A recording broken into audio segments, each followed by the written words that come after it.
il est important de souligner que la rencontre d'hier entre le président de la République et le représentant des confessions religieuses, c'était un échange fructueux, comme vous le savez. À l'IDPS, surtout à la Fédération urbaine du Tanganyika, nous avions salué l'ouverture d'un dialogue, car c'est un signe de responsabilité, un signe de responsabilité politique face aux défis qui traversent notre pays, notamment sur le plan sécuritaire, la cohésion nationale et le développement de notre pays. Nous devons retenir que accorder un dialogue aujourd'hui, cela n'est pas un signe de faiblesse, mais un moyen purement démocratique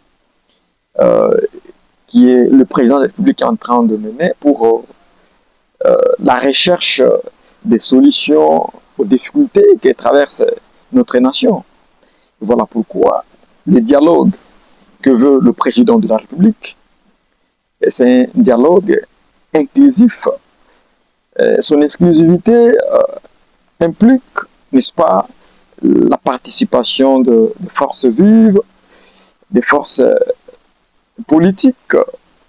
Là, nous voyons la confession religieuse, la société civile, la jeunesse et d'autres acteurs, d'autres acteurs concernés. De l'opposition. Vous voyez, donc c'est comme ça que cette exclusivité doit s'exercer dans le respect de la Constitution, des institutions de notre République.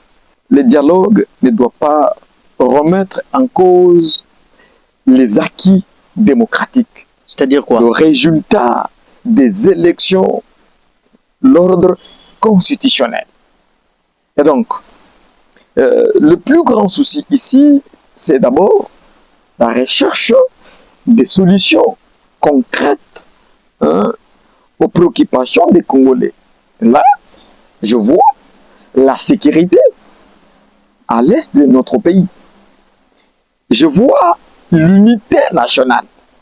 Je vois la cohésion nationale. Et donc, c'est ça que nous sommes en train de chercher jour comme nuit, surtout en allant vers le dialogue. Vous cherchez jour comme nuit.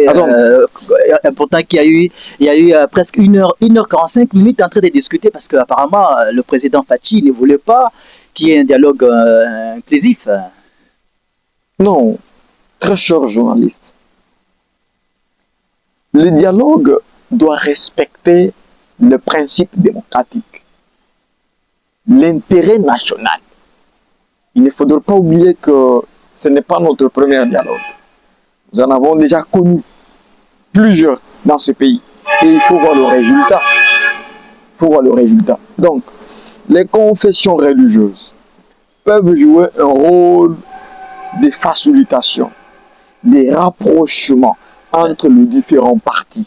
Alors, l'IDPS, le Tanganyika en général, l'IDPS au Tanganyika, a accueilli favorablement toutes les initiatives susceptibles de renforcer l'unité nationale, de renforcer la consolidation dans la paix.